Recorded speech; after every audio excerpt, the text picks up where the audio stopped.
से शांत हों, जिनके गुणों के गान में वर्धमान महान जिन विचरे हमारे। देखो अभी आप गाथा का पाठ कर रहे थे। पहली गाथा में उन्होंने एक उदाहरण के माध्यम से बात रखी है कि है जगत में कटकादि गहनों से सुवर्ण अनन्य जो,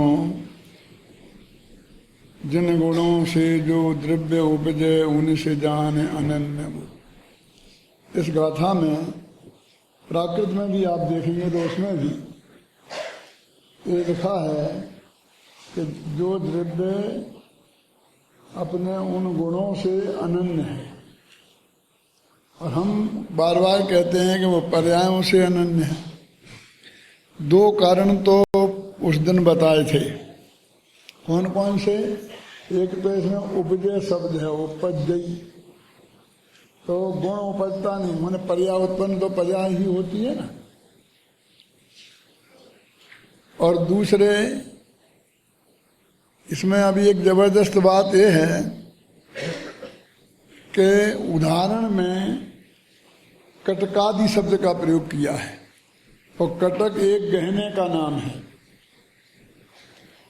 तो सोना नाम का द्रव्य और पीलापन और आदि ये उसके गुण, और कटक कुंडल आदि पर्याय हैं। तो वहाँ भले ही गुणों शब्द का प्रयोग किया हो, लेकिन उदाहरण में पर्याय को पकड़ा। तो इससे भी ये सिद्ध होता है कि यहाँ पर्याय से ही अनन्य बताना चाहते हैं। वस्तु के स्वरूप को समझने के लिए दो महासत्यों का ज्ञान होना अत्यंत आवश्यक है। एक तो त्रैकालिक सत्य,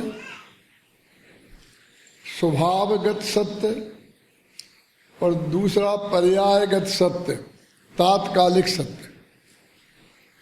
इन दो सत्य के बिना आत्मा का अनुभव जैन धर्म में प्रवेश संभव नहीं है। त्रैकालिक सत्य तो ये है द्रव्य स्वभाव, कि मेरा द्रव्य स्वभाव समस्त पर्यायों और गुण भेद से एकदम भिन्न है। गुण भेद को भी पर्याय ही कहते हैं। पर्याय की एक परिभाषा है जो लोगों के ध्यान में बहुत कम रहती है, लेकिन वो अपने घर पर जहाँ सोते हो ना, उस दीवार पर लिख लेने लायक है। सामने ही जना रोजाना आपको दिखे कि जो जो पर्यायार्थिक नय का विषय है वो सब पर्याय हैं। चाहे वो गुणों की चर्चा हो, चाहे प्रदेशों की चर्चा हो, कुछ भी हो, यदि वो पर्यायार्थिक नय का विषय बनता है तो उसका नाम पर्याय है। ये ही परिभाषा सर्वोत्कृष्ट है जो हमारे दृष्टि के विषय को खोलने में समर्थ है। तो मेरी एक किताब निकली थी, क्या नाम था? दृष्टि का विषय था। उसमें मैंने इस बात को बहुत इलाज विस्तार से समझाया है कि भाई ये पर्याय की असली परिभाषा क्या है। कि जो जो पर्याय का विषय है, तो गुण भेद भी पर्याय का विषय है, प्रदेश भेद भी पर्याय का विषय है। इसलिए ये सब इनकी एक संज्ञा शास्त्र में पर्याय है। और वो आता भी है ना, एक कृमिन पर्याय, एक कौन सी क्या बोलते हैं उसे, हाँ सहभावी पर्याय। वो गुण को ही बोलते हैं सहभावी पर्याय। वहाँ ऐसा गुण भेद का भी बात नहीं डाली है ना, ऐसा भी लिखा है। तो इस तरह से यहाँ उस त्रैकालिक सत्य को भी बताना है इस सरस्वत ज्ञान अधिकार में, और उस पर्यायगत सत्य को भी बताना है।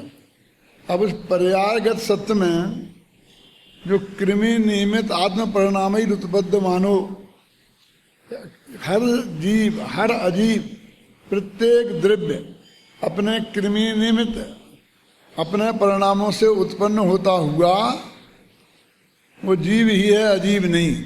तो आत्म परिणामों लिखा तो कल बोला था कि आत्मा माने आत्मा का परिणाम नहीं, क्योंकि सब द्रव्यों की बात है ना। तो जिस द्रव्य का जो परिणाम है उसकी बात उसके लिए वो उसका निज का परिणाम कहते हैं। आत्मा माने निज का, और वो क्रमबद्ध तरीके से प्रकट होता है। ये पर्यायक सत्य भी जानना अत्यंत आवश्यक इसलिए है कि हमारा सारा सब लोगों की शक्ति इस जगत के कार्य करने में लग रही है, और इसके वजह से हमें फुर्सत नहीं है कि आत्मा की बात सुनने की भी। जब तक आचार्य कहते हैं इस परम सत्य से परिचय नहीं होगा कि तूने आज तक परद्रव्य का तो रंच मात्र कुछ किया ही नहीं है, और ना अभी कर रहा है और ना भविष्य में करेगा, लेकिन स्वद्रव्य में भी जो कुछ आज तक हुआ है वो भी तेरे करने के विकल्प से नहीं हुआ। या तो तूने ही है, क्यों तेरा परिणमन है। तेरा किया हुआ नहीं मानेंगे तो परद्रव्य को मानना पड़ेगा, तो बहुत बड़ा संकट खड़ा होगा। लेकिन तेरे विकल्प से रंच मात्र भी उसमें कुछ नहीं हुआ है। वो तो देखो करने से तो नहीं हुआ है, वो तो बहुत दूर की बात है, लेकिन तूने उस टाइप का विकल्प किया था। क्यों? कैसा मैंने ऐसा भाव तो किया था, मैंने प्रेरणा तो दी थी कि हाँ ये तो तूने किया था, लेकिन ये बात अच्छी तरह समझ ले कि उसके तेरे विकल्प से उसमें रंच मात्र भी कुछ नहीं हुआ।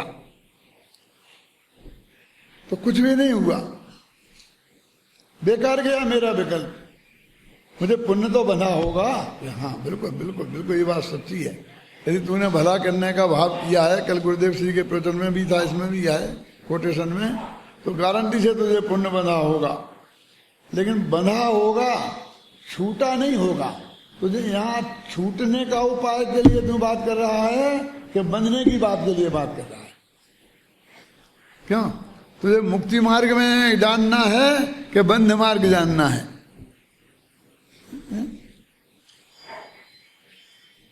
उसे उसमें ही संतोष है। तो कुछ लोग तो इतने होशियार हो गए हैं भैया तुमने उसका ये इतनी सिफारिश करी, इतनी भाव किया, ये सब बात किया, तो क्यों किया? तुम तो मुझे पसंद नहीं करते हो। तो मुझे पहले ही पता था कि ये काम होने ही वाला नहीं है, समय सार से नहीं। क्या डेट ही निकल गई है, भर्ती होने की डेट निकल गई है, बोर्ड में नाम ला चुके हैं। तो ये 100 सिर का हो जाए, राष्ट्रपति की सिफारिश लाए, तो भी ये भर्ती नहीं हो सकता। इसलिए मुझे क्या खतरा था सिफारिश करने में, जरा समझना। अरे जे अकेले उसको ही धोखा नहीं देते, वो कहते हैं कि वो मैंने ऐसा भाव किया ना उसका भला करने का, तो उससे मुझे पुण्य तो बना होगा। अरे बेईमान, ऐसे बेईमानों को पुण्य भी नहीं बनता। क्यों? ऐसा हो सकता? उसे तो उसकी ड्यूटी क्या थी कि उसे समझाता कि भाई साहब अब कुछ नहीं होने वाला है, आप मेरे बार बार क्यों कहते हैं? मैं ऐसी जगह बात नहीं करता हूं जब मैं पहले से ही समझता हूं कि ये काम होने ही वाला नहीं। मैं ऐसे आदमी से कोई बात नहीं कहता जो पहले ही जानता हूं कि ये मेरी बात नहीं मानेगा। तो वो वस्तु स्वरूप को जो ये जानते हैं कि तेरे विकल्प से कुछ नहीं होता, वो ऐसे व्यर्थ के कामों में क्यों उलझेंगे?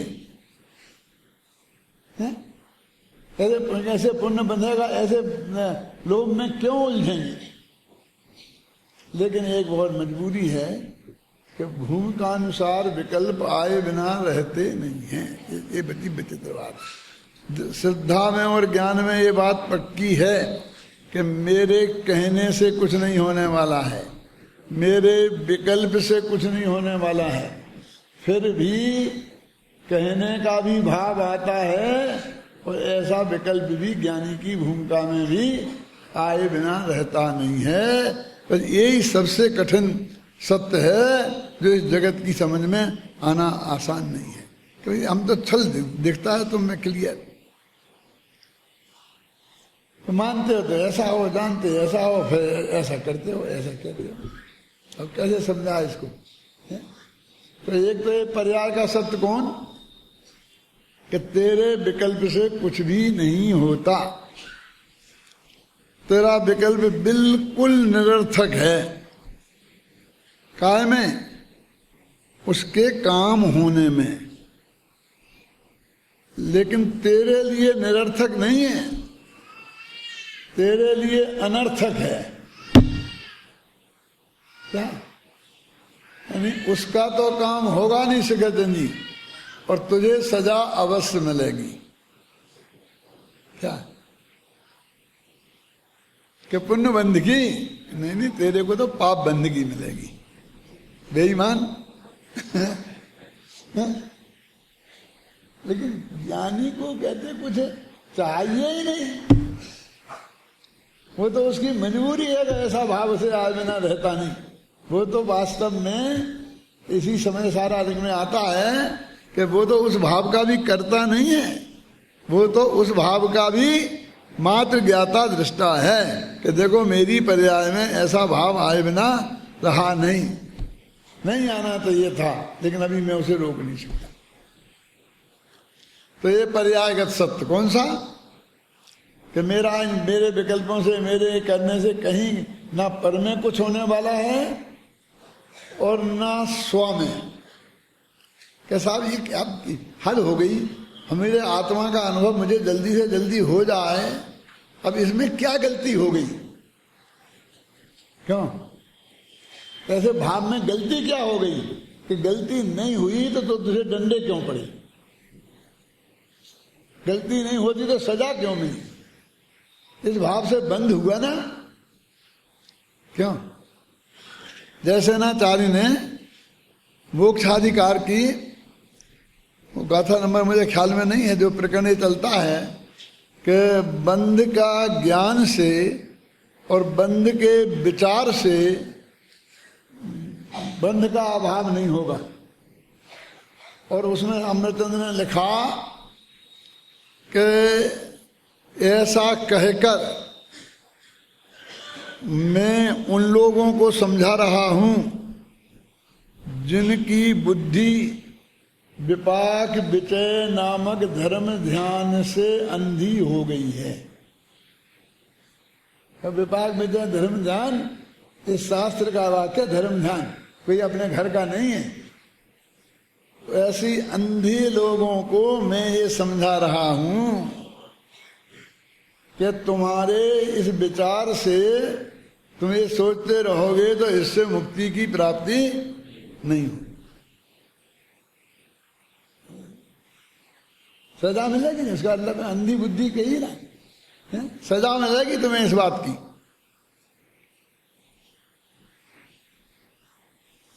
तो एक तो वो पर्याय के विकल्प बिल्कुल निरर्थक हैं और तेरे को बंध के कारण होने से अनर्थक हैं।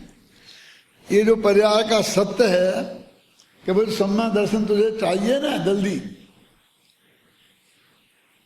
तो कल इतनी बात तो कही थी कि तू क्रमबद्ध पर्याय को, सिलसिले को तोड़ना चाहता है। जो अनंत भगवान के ज्ञान में झलका है तुम उसके विरुद्ध विचार रखता है। अब अनंत भगवान के विरोधी को कैसे कोई सफलता मिल सकती?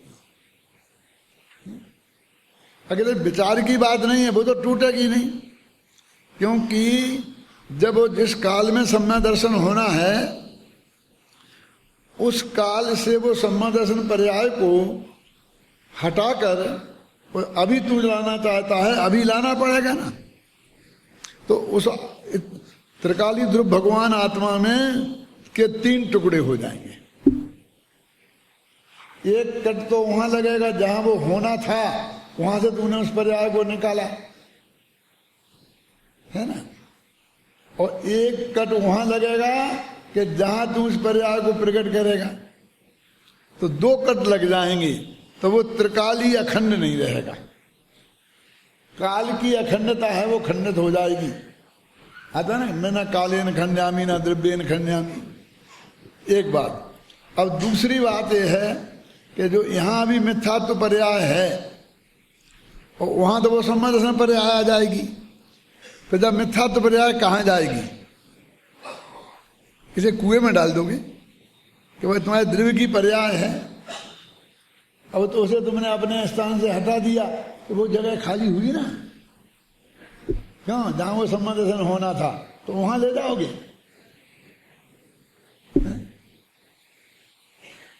अरे भाई साहब, एक पर्याय की समस्या नहीं है।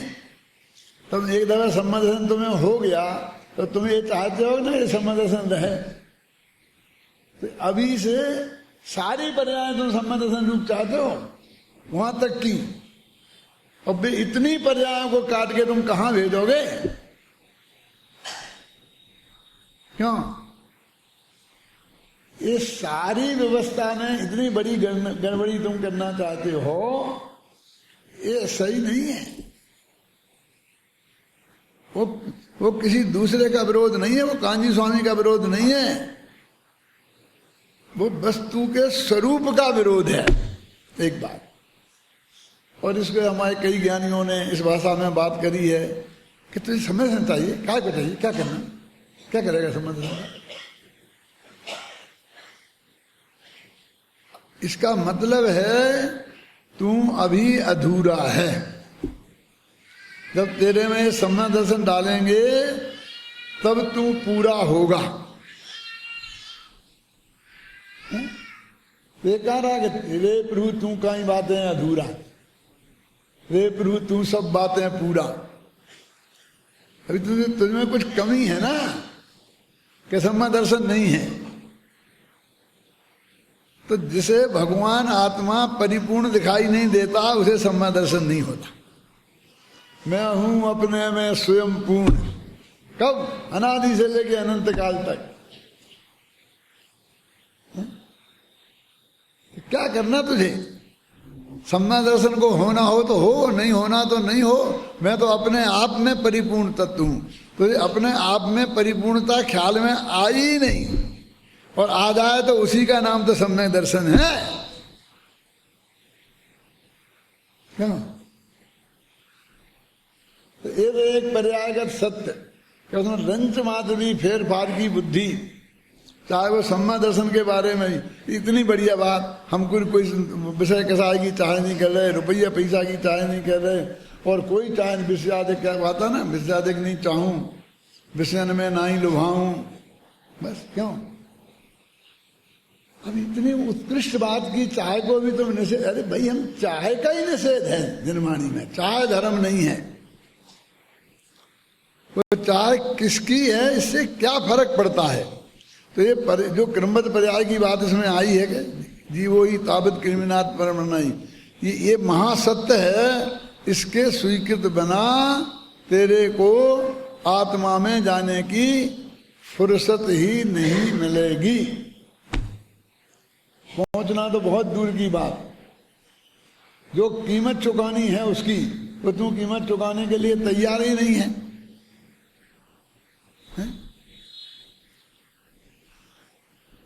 विशुद्धि लब्धि में यही तो आता है, सारा जगत एक तरफ और भगवान आत्मा एक तरफ। वहां से छोड़कर अपनी उससे ज्यादा महत्वपूर्ण और कोई नहीं, आत्मा में जाए, इसके बिना फुर्सत नहीं मिल सकती। वहां से काम तो हर एक को बहुत है। जो लाख रुपया रोज कमा रहा है उसका लाख का नुकसान होता है, जो 2 रुपया कमाता है उसको 2 रुपये का नुकसान होता है। एक सही घटना सुनाऊं इसमें जगदीश भाई। इंदौर में एक बहुत बड़ी सभा हो रही थी और उसमें ये विचार हो रहा था कि महावीर जयंती की छुट्टी होनी चाहिए, जब नहीं होती थी गवर्नमेंट की, उसके लिए मांग करें और सबके साइन करके प्रस्ताव पास करके गवर्नमेंट को भेजें। और सरसेठ हुकुमचंद जी ने ये प्रस्ताव रखा था। और अब हुकुमचंद जी का नाम जिन लोगों ने सुना होगा, और उस वक्त वे पूरी जैन समाज के सम्राट थे, इसमें कोई शक नहीं। वो उनने बात जो कह दी वो पत्थर की लकीर थी। लेकिन एक वकील थे वहाँ, उनका नाम जब ख्याल नहीं आ रहा मुझे, अभी याद था। तो वो त्रिलोक स्कूल के महामंत्री थे, वहीं रहते थे। इंद्र कुमार ऐसा नाम था। तो उनने खड़े होके कहा कि भाई गवर्नमेंट मानेगी नहीं मानेगी वो बाद की बात है, पहले अपन ये सब नक्की करें कि महावीर जयंती के वो सब अपना कामकाज बंद रखेंगे, सब दुकानें बंद रखेंगे, कर्मचारी हैं वो छुट्टी ले लेंगे, गवर्नमेंट के भी हैं। तो तब वास्तव में हमें उन्हें ये प्रस्ताव पास करेंगे तो उसमें दम आएगी। उन्होंने कहा वसंत भाई, तो शेठ साहब के मुंह से अचानक क्या निकल गया, बस तुम्हें क्या एक दिन अदालत नहीं जाओगे, दूसरे दिन कैसी हो जाएगी। हमारे तो ये 9 मील बंद होंगे ना, कर्मचारियों की तनख्वाह तो सबकी देनी पड़ेगी, और उत्पादन होंगे नहीं, करोड़ों का नुकसान होगा। कह दी तुमने कि सब काम काज बंद। ये निकल गया भरी सभा में। अब वो तो वकील था तो खड़ा हो गया, भैया देखो, अरे आपका करोड़ों का नुकसान होगा तो करोड़ों की कमाई का नुकसान होगा ना। और इतना नुकसान होने के बाद भी आपको भूखा नहीं रहना पड़ेगा। लेकिन ये रिक्शे वाला उस दिन रिक्शा नहीं चलाएगा तो उस दिन उसे भूखा रहना पड़ेगा। खोमचे वाला खोमचा नहीं लगाएगा तो उस दिन उसे भूखा रहना पड़ेगा। बस तुमने कह दी गवर्नमेंट से कह दो छुट्टी रखो, तो गवर्नमेंट को भी कर्मचारियों की छुट्टी हो जाएगी तो काम नहीं होगा, वो तनख्वाह तो देनी पड़ेगी ना। क्यों? तुम अपने कर्मचारियों की छुट्टी नहीं कर सकते हो और गवर्नमेंट से कहते हो सारे कर्मचारियों की छुट्टी कर दो, तो ये तुम्हारी मांग कौन मानेगा? ये सुनते तो सन्नाटा छा गया। कोई सोच नहीं सकता था कि ऐसा भी कोई प्रश्न कर सकता है सेठ जी से भरी सभा में। सेठ जी बहुत होशियार थे, बहुत होशियार थे। एक सेकंड में उनकी सब माहौल समझ में आ गया। उन्होंने कहा अब मैंने बात आगे बढ़ाई तो गया सब मामला हाथ से। तो उनने उसी वक्त हाथ जोड़ के माफी मांगी कि मैं माफी मांगता हूं और मैं अपने सारे मीलों की कल छुट्टी घोषित करता हूं। जितने जल्दी गलती सुधार लो उतनी जल्दी अच्छा है ना। क्या गलती तो सुधारनी पड़े, गलती हो गई है तो तुम कितने बड़े हो ये नहीं चलेगा। नहीं ना, अनादिकाल से ये गलती हो रही है हमसे, पर के कर्तृत्व के अभिमान की और अपने में फेर फार की बुद्धि के अभिमान की। अपने कर्तृत्व की बात नहीं, कर्तृत्व तो हो, करता तो तुम ही हो, लेकिन मैं फेर फार कर दूंगा। क्या? जब तुम्हें सम्मत हो जाएगा तब पूरे आत्मा होगा। तुम आत्मा हो, इतने से तुम्हें संतोष नहीं है कि सम्मा दर्शन सहत होगे जब संतोष होगा। ये जो महिमा हमें जो सम्मा दर्शन की भगवान आत्मा से ज्यादा आ रही है, ये ही हमें सम्मा दर्शन नहीं होने देगा। सम्मा दर्शन को होना हो तो हो, नहीं होना हो तो नहीं हो, और जब होना हो जब हो। हमें क्या पर्याय हमारा ध्यान करे तो करे, हम किसका ध्यान करें? निहाल जी ने लिखा। ऐसी बातों पर पूज्य गुरुदेव श्री रीझे थे, हमें तो इतना काम किया है, इतनी किताबें लिखी है कि हमारा तो ऐसा किया नहीं, उनको ऐसा क्या। अरे बात में दम देखो। वो कहते ये बात जब तक मेरे मुंह से भी नहीं निकली थी, माने गुरुदेव कहते हैं, तब उस आदमी के दिमाग में ये बात आई। नहीं ना, ये वस्तु स्वरूप के आश्रय के बिना नहीं आ सकती थी। उन्होंने कोई ऐसे कोई किसी को सर्टिफिकेट नहीं दे दिया। तो एक तो ये पर्यायगत सत्य, और दूसरा त्रिकाली ध्रुव भगवान आत्मा जो तू है, जिसमें तुझे अपनापन स्थापित करना है। इन दो का ज्ञान नहीं हुआ, एक स्वभाव का ज्ञान, द्रव्य स्वभाव का ज्ञान, और एक पर्याय स्वभाव का ज्ञान। एक त्रैकालिक सत्य का ज्ञान और एक तात्कालिक सत्य का ज्ञान। इन दो सत्य के ज्ञान के बिना कभी भी पर से दृष्टि हटकर स्वभाव के सन्मुख हो नहीं सकती। तो सर्वशुद्ध ज्ञान अधिकार में ये पर्याय की बात क्यों कर रहे? पर्याय तो हमारी दृष्टि में ऐसी हो गई कि जैसे मुंह में आते ही एकदम कड़वा कड़वा हो जाता है, मुंह जैसे नीम का पानी पी लिया हूं। ठीक है, तो पर्याय से भगवान आत्मा तेरा अनन्य है।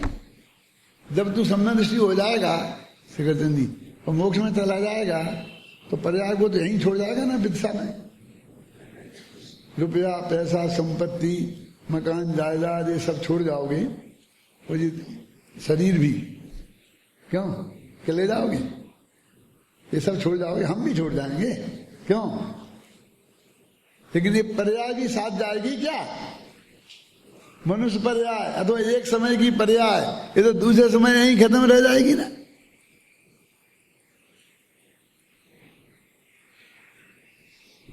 उन पर्यायों से भी ये भगवान आत्मा अनन्य है। क्यों? निगोध से लेके मोक्ष तक की सबके लिए बात करे। यदि अभी यहाँ ऐसा भी एक प्रकरण आएगा जहां निर्मल पर्यायों को शामिल करेंगे और विकारी पर्यायों को अलग करेंगे। शक्तियों के प्रकरण में है उत्तम चंद जी, गुरुदेव ने 50 दफा कहा आई निर्मल पर्याय ने शामिल करी ने बात छे, वहां विकारी पर्याय का निषेध किया। जिसको दौलत राम जी ने पकड़ा है, वरुणादि अनुराग आदि ते निज भाव को न्यारा किया, वहां कहाँ लिखा वरुणादि और सम्यक दर्शन आदि से निज भाव को न्यारा किया। तो यह नहीं क्या, ये भी है, ये भी आएगी बात। जब दृष्टि का विषय आएगा तब वो भी बात आएगी। तो क्या कहाँ कहाँ जो अपेक्षा है वो हमें समझनी पड़ेगी। श्रीमद ने लिखा ना, जहाँ जहाँ जे जे योग्य छे तहाँ समझ वो ते, और जहाँ जहाँ ते ते आचरे आत्मार्थी। आत्मार्थी तो वो है। इस तरह अब इस गाथा और उनकी टीका को मैं यहाँ समाप्त कर रहा हूँ। और इसके बाद आचार्य अमृतचंद एक कलश लिख रहे हैं। अब उस कलश को बसंती जी आगे पढ़ो आप जरा, वहाँ स्पीकर पे पढ़ो, साथ में हिंदी पद्यानुवाद भी पढ़ देना है।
वो कह रहे गजब हो गया, ऐसा भगवान आत्मा अनादि अनंत बिल्कुल शुभ सिद्ध है, सुपर प्रकाशक जो है, ऐसा स्फुरायमान हो रहा है। लगा ना, निज रस से शुभ सिद्ध जीव शोभायमान है और झलके लोकालोक ज्योति स्फुरायमान है।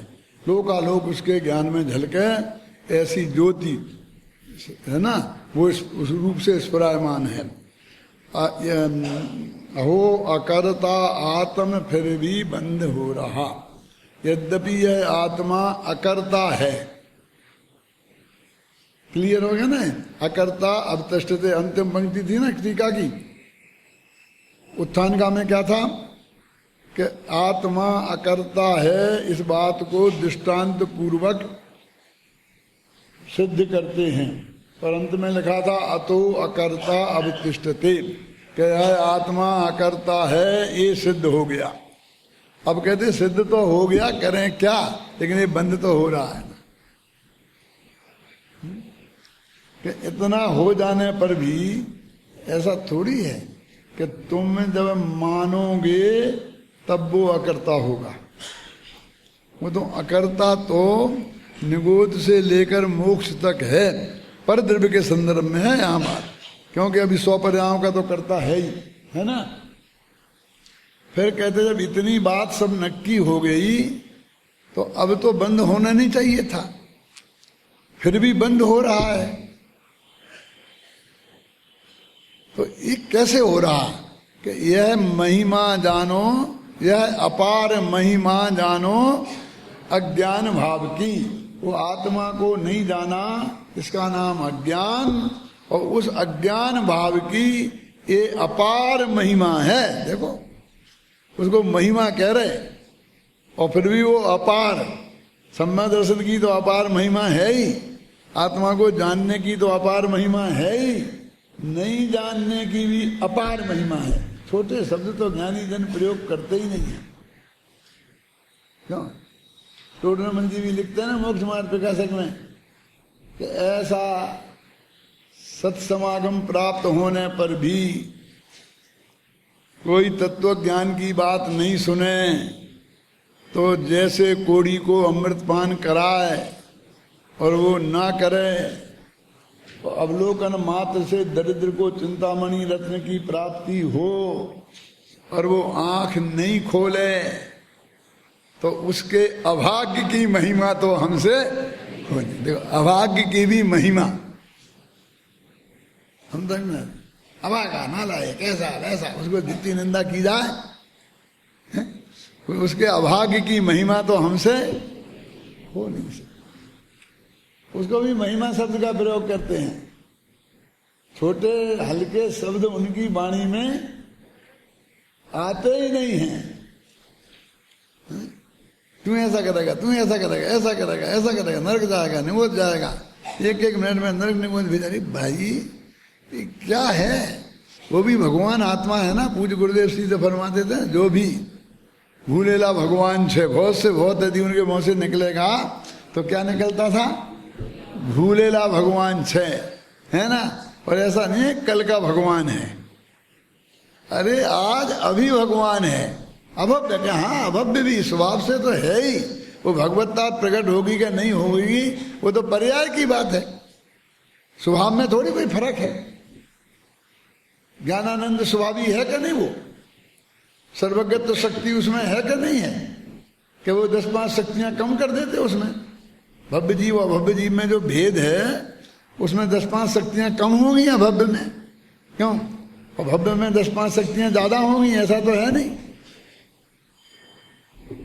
तो वो कहते यह अपार महिमा जानो अज्ञान भाव की, कि इसीलिए तो हम अपने बच्चों को बिल्कुल पढ़ाते हैं। एक भी बच्चे को बिना पढ़ा लिखा नहीं रखा। हम तो बिना पढ़े लिखे थे, लेकिन एक लड़का हमारा डॉक्टर है, एक इंजीनियर है, एक ना मालूम क्या क्या है, क्यों, सब टॉपर्स हैं, यूनिवर्सिटी में टॉपर्स हैं, सबको पढ़ाया है। तो वे तो सीधे मोक्ष नहीं चले जाएंगे ना। अरे तो किसको बोलता है क्या ज्ञान, ये तो अपने आत्मा को नहीं जानना उसका नाम अज्ञान, और अपने आत्मा को जानना उसका नाम ज्ञान। ये तो उसकी बात कर रहे हैं। मैं ऐसा सचमुच समझता था कि अपने देश में बहुत कम पढ़े लिखे लोग हैं। जैन समाज तो अब बहुत पढ़ी लिखी हो गई, और बस पहले माताएं बहनों में बहुत कम पढ़ा लिखापन की संख्या थी, आज तो भी टॉप कर रही हैं सब जगह। तो इस वजह से ये खोटी खोटी प्रथाएं जो चलती हैं, और उन्हें समझाओ तो उनकी समझ में नहीं आता है।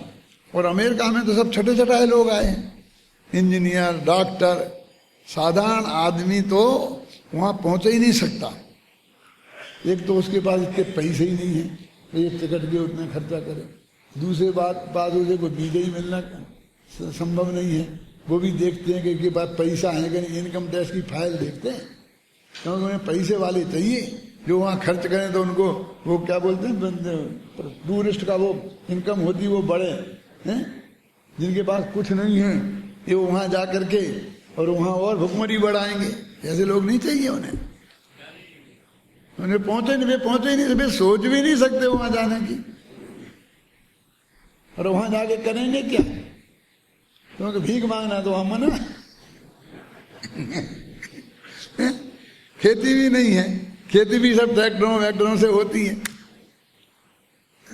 कल एक भाई यही कह रहे थे मेरे से, शायद मेरा विद्यार्थी ही था, कि दादा आजकल खेती बहुत आसान हो गई है, सब काम ट्रैक्टरों से होता है, एक आदमी लगा दो तो सैकड़ों बीघा जमीन वही जोत देता है और वही सब कर लेता है और कुछ नहीं करना पड़ता है। यहीं बैठा होगा अभी, उसके पास है बहुत जमीन। नहीं यार तुम अभी तो शास्त्री होकर खेती कर रहे हो, कि हम क्या कर रहे हैं, हम कुछ नहीं करते, कम से कम साल में 15-20 लाख रुपए की इनकम है, आ जाते हैं सब, कुछ नहीं करना पड़ता, बहुत आसान हो गई है। सचमुच हम तो नहीं समझते थे, हम तो अभी भी वही सोचते अरे रे, तो अमेरिका में भी ऐसी खेती होगी। जो खेती करने वाले किसान है ना, वो सरकार बनाते हैं। अब वे भी यहाँ भी सरकार बनाएंगे भाई, अपने वोटों की ताकत से, वे नोटों की ताकत पे बनाते हैं, इतना पैसा होता है उनके पास।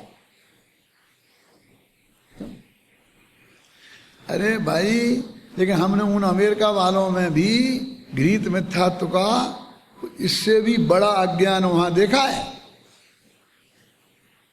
जो आप सोच भी नहीं सकते हैं। तत्व ज्ञान के प्रेमी भी बहुत हो गए हैं, ऐसी बात नहीं है। जितने जितने आपके एक एक गांव में है ना, इतने इतने वहां भी एक एक गांव में हैं, और बहुत अच्छे अभ्यासी भी हैं। आप ये मत समझना आपसे 19 से हैं, 21 से ही होंगे, लेकिन जो अज्ञान की महिमा वाले भी बहुत हैं। और उसी तरह का हट, उसी तरह का कोई करताबाद, इतना विज्ञापन आते हैं वहाँ। टीवी देखो 5 मिनट को खोल के, जो हिंदुस्तान की टीवी जाते हैं ना वहाँ, तो अजमेरी बाबा और कौन कौन से बाबा आते हैं, इतने बाबाओं के इतने विज्ञापन आते हैं दिन भर, कि उनको कम से कम करोड़ों रुपया रोज के तो विज्ञापन में वो खर्च करते हैं। इनकम कितनी होगी सोचो। हाथ दिखाने वाले, भविष्य दिखाने वाले, ये करने वाले, ये सब अंधे हैं। बिग डॉक्टर, इंजीनियर, अब मैं ज्यादा कोई शब्द नहीं बोलना चाहता हूँ, टोडरमल जी कहेंगे गद्दी पे बैठकर, लेकिन उनको अज्ञान की भी महिमा का अपार है, समझिए ना। यहाँ भी है,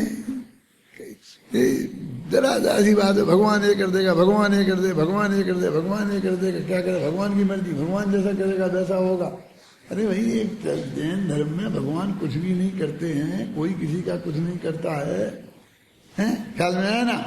तो फिर तो ज्ञानी जन भी डॉक्टरों के पास क्यों जाते हैं? तो अरे भाई, वो भी अज्ञान की महिमा है, क्या करें। अज्ञान माने उस जाति का ज्ञान नहीं है, वो राग विद्वान है ना, विकल्प। यानी ये अज्ञान को तोड़ने में सबसे बड़ी बाधा तो यही है ना, कि वैसे ही विकल्प ज्ञान की भूमिका में भी आते हैं।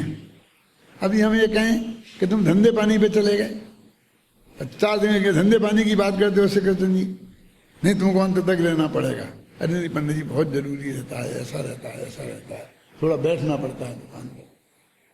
तो 1 सेकंड में होंगे, नहीं नहीं, तो एक भरत चक्रवर्ती को खड़ा कर देंगे। तुम आदिनाथ से बड़ी वक्ता तो नहीं हो। आदिनाथ का प्रवचन छोड़ के भरत चक्रवर्ती 60,000 वर्ष को धंधे पे चला गया था। धंधे पे बने, दूसरों को मार पाट के जैसा भी बने उनका राज छीनने के लिए निकल गया था। हम तो किसी का ऐसा छीनने वाले हैं नहीं, क्यों? बस भरत चक्रवर्ती आज इस युग में आप ही एक मिले। माने मेरे कहने का मतलब, ज्ञानियों के भी ऐसे उदाहरण मिलते हैं, ज्ञानियों की भूमिका में भी ऐसे विकल्प आए बिना रहते नहीं हैं, उसके बहाने अज्ञानी अपने विकल्पों की पुष्टि करते हैं। ख्याल में आया ना, ये अज्ञान की अद्भुत महिमा है।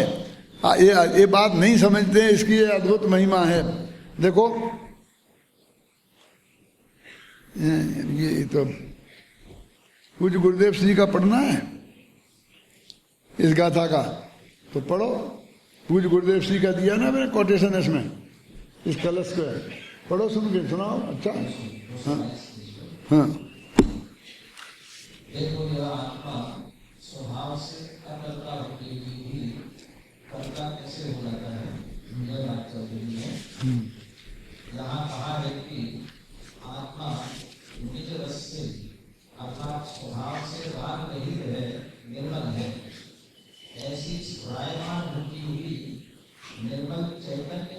से इस आत्मा का निष्ठा समस्त लोक में व्याप्त हो जाता है। भगवान आत्मा 3 लोक व 3 काल में जितने भी अनंतानंत द्रव्य गुण फैलाए हैं उन समस्त को क्षण भर में जानने की शक्ति वाला सर्वज्ञ स्वभावी तो है, परंतु लोकालोक की किसी वस्तु में किंचित भी भेदभाव कर सके ऐसी योग्यता आत्मा में नहीं है। तात्पर्य यह है कि भगवान आत्मा अकर्ता स्वभावी है। इस प्रकार यद्यपि जीव परद्रव्य का तथा पर भावों का अकर्ता सिद्ध होता है, तो भी इस जगत में आत्मा को कर्म प्रकृति के साथ बंध होता है, यह कोई अज्ञान की ही गहन महिमा है। सर्वज्ञ स्वभावी होते हुए भी अपने निज स्वभाव के भान बिना अनंत भूतकाल से इसने दया दान गोदारी के राग को अपनी चीज माना, इन्हें लाभप्रद माना, इन्हें अपना कर्तव्य माना। बस यही इसका अज्ञान है। इस अज्ञान से ही बंध होता है। इसके विपरीत ज्ञाता जिसका रूप ज्ञान भाव अबंध रूप है। बस यहाँ यही सिद्ध किया गया है, यह अज्ञान भाव ही बंध है। भगवान आत्मा शुद्ध चैतन्य का पुंज विकार एक ज्ञाता दृष्टा स्वाभाविक वस्तु है। उसे दृष्टि में अपने रूप स्वीकार करना ज्ञान भाव है और यही आत्मज्ञान अबंध रूप है। हाँ, अपनी ऐसी विकार विद्यमान वस्तु को न मानकर स्वीकार न करके उसे अन्यथा मान लेना आत्म भाव है। यही भाव हिंसा है। इसी से जीव को बंध होता है, जो कि 4 गति में पकड़ने का कारण है। देखो, ये गुरुदेव ने भी यहाँ पे एक बात बहुत ध्यान रखना, ये सारा कथन श्रद्धा की अपेक्षा है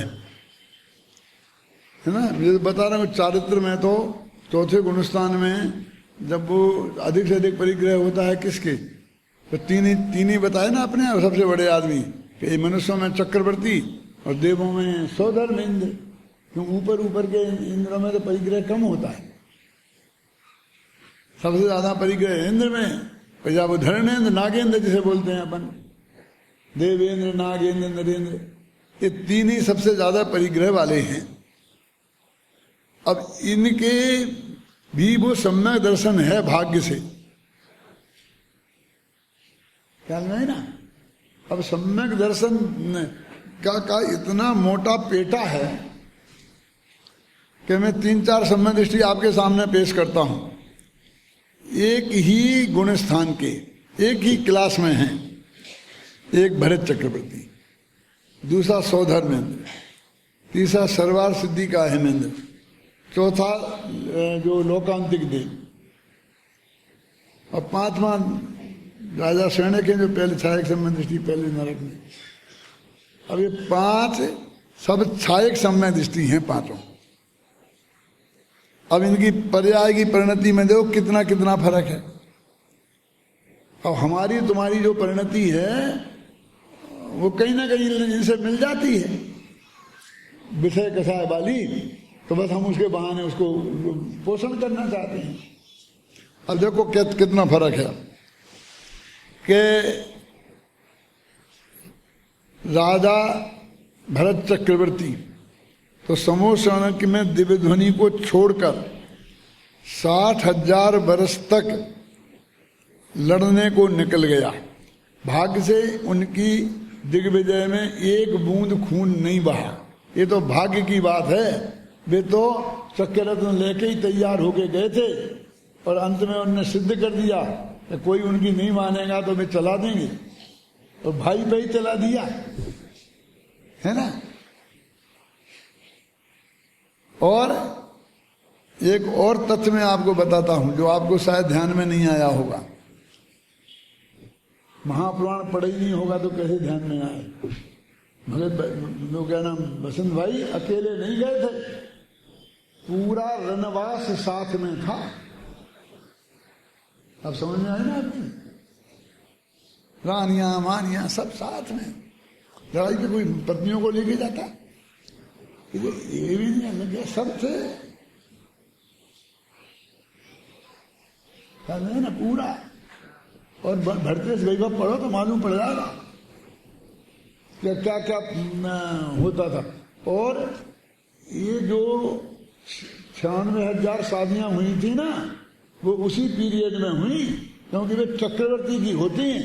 जब तक चक्रवर्ती नहीं बने तब तक थोड़ी होती हैं, तब तक होंगी 10-20, गिनती मुझे पक्की मालूम नहीं है, लेकिन हजारों में नहीं थी।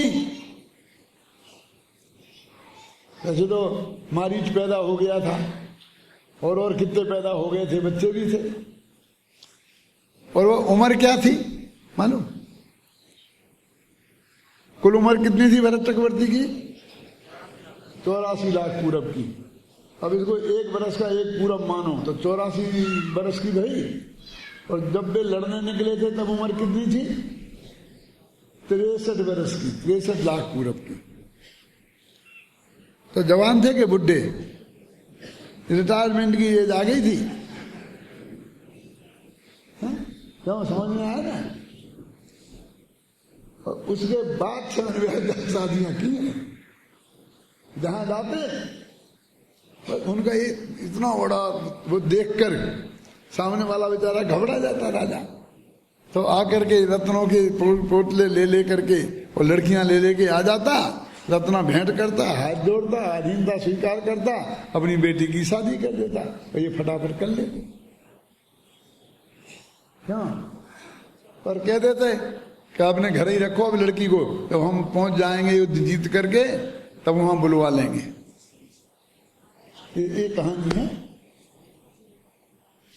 एक छायक सम्य दृष्टि की ये पोजीशन, और एक छायक सम्य दृष्टि की परे अप्रविचारा, वो सर्वार सिद्धि में बे ही जाएंगे।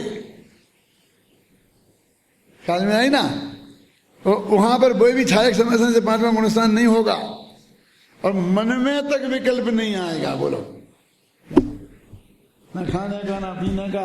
अगर वो क्या खाते थे क्या पीते थे वो तो गुरुदेव से पूछो, वो कैसी खीर बनती थी, मैं तो बना भी नहीं सकता वैसी खीर। बना नहीं सकता, मैंने बता भी नहीं सकता तो कितनी गाय है और किसका दूध किसको पिलाना, समझ गए ना? और एक ऐसा कि 83,000 बरस तक मन में खाने का विकल्प नहीं आए, वो 83,000 वर्ष बाद आए तो गले से ही अमृत झर जाए, जवान जूठी तब भी ना हो। अब वो भी समझ लीजिए, क्या बताओ किसको माने? एक ऐसा कि जन्म कल्याणक में, गर्भ कल्याणक में दौड़ा दौड़ा भगवान के दरवाजे पे हाजिर खड़ा और तांडव नृत्य कर रहा, सारी व्यवस्था और उनके खाने पीने की, गहनों की और कपड़ों की सब वहां से भेज रहा है सौजन्य में। इतना तीव्र धर्मानुराग। और विदु से ही सर्वार सिद्धि के वे भगवान का प्रवचन ही सुनने संभोषण नहीं है। अपने घर में बैठे रहे अपने। आप आजकल भी ऐसे बहुत पैदा हो गए हैं, वो सर्वार सिद्धि से ही आए हुए ऐसा लगता है कि हम घर पर ही अपन कर लेते हैं स्वाध्याय, क्या जरूरत है हमें सुनने की? ऐसे भाव वाले। और अभी चौथे लोकांतिक देव, न जन्म कल्याणक में आए, न गर्भ कल्याणक में आए, और दीक्षा कल्याणक में आए तो भली बिचारी आपने, धन्यवाद, आपको हम बधाई देते हैं, ऐसी कह के भाग जाएं, फिर पूरी वहां ठहरे भी नहीं ढंग से। क्यों? चौथे और 5वें तो सदगुरु नरक में तो क्या करते होंगे? धमाधम पिटाई होती होगी। चाहे जो कुछ करें, उनकी पिटाई तब बंद होगी जब वे 6 महीना कितने रह जाएंगे ना, और तब वो फिर नरक में भी जाकर के बाड़ा माड़ा बना देंगे, और तब तक लोग उन्हें पीटते होंगे, वे लोगों को पीटते होंगे। अब ये 5 छायक सम्य दृष्टि की ऐसी ऐसी परिणति अरे सब शास्त्रों में लिखी। अब इसके बीच में, ये सारी परिणति के बीच में तुम्हें सम्य दर्शन दिखाई दे जाए तो तुम समझना सम्य दर्शन का स्वरूप तुम्हारी समझ में आया है। तो एक मिनट में वो क्या क्या सम्य दृष्टि, यहाँ प्रवचन हो रहा और बाजार चला गया। ऐसा कह के बाजार जाने की छूट नहीं दे रहा हूं। क्यों? वो चक्रवर्तियों को वो छूट है। और चक्रवर्ती का मतलब समझते हो? बता दूं सही, यदि वो गृहस्थी में मरे तो गारंटी से नरक जाए। ख्याल में आए कि नहीं आई? क्योंकि बहु धंधी बहु दुखी और भरवारंभ परिग्रह से नारकस्य आयुषा। जब हम चक्रवर्ती कहते हैं तो खुश हो जाता, क्या खुश हो रहा है, कहते मोक्ष गए, स्वर्ग गए। अरे कहाँ गए, वो तो सब छोड़कर जब नग्न दिगंबर दशा धारण की तब गए हैं। ख्याल में आई ना आपकी में, वे मोक्ष में, फिर मुनि मोक्ष गए हैं, कहाँ गए चक्रवर्ती मोक्ष। तो ये चारों तरह के लोगों की परिणति को देखे अच्छी से अच्छी। अब वो मेरा वो उपन्यास जो लिखने वाला था वो तो शायद अगले भव में लिखा जाएगा, मेरे विद्यार्थी लिखें तो नहीं कह सकता, अब मुझे इस भव में लिखा जाएगा ऐसा नहीं लगता। लेकिन वो मेरा मतलब यही था कि चौथे गुण स्थान वाला विकार में जाए तो कहाँ तक लेवल हो जा सकता है, और अविकार में जाए तो कहाँ जा सकता है, विषय किसार का त्यागी हो तो कैसा हो सकता है। जो वो सर्वासिद्धियों ये है ना, वो सब चौथे गुणस्थान में हो सकते हैं ना। वो सारी जगत को छूकर मैं उस बात को लिखना चाहता था, सिद्ध करना चाहता था। तो साधारण काम नहीं था, बहुत बड़ा काम है। तो आपके अंदाजा समझ में आया ना। अभी आपको वो सम्यक दर्शन दिखना चाहिए और उसकी भी लोलुपता नहीं होनी चाहिए, उसमें भी जल्दी नहीं होनी चाहिए। ये उतावलियों को सम्यक दर्शन प्राप्त नहीं होता।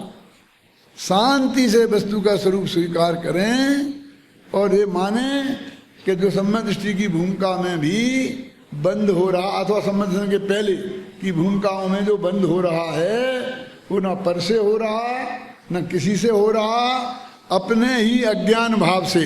और अपना अज्ञान भाव क्या है, सिर्फ इतना कि अपने आत्मा को नहीं जाना, उसमें अपनापन नहीं किया, बस इतना है वो अज्ञान भाव।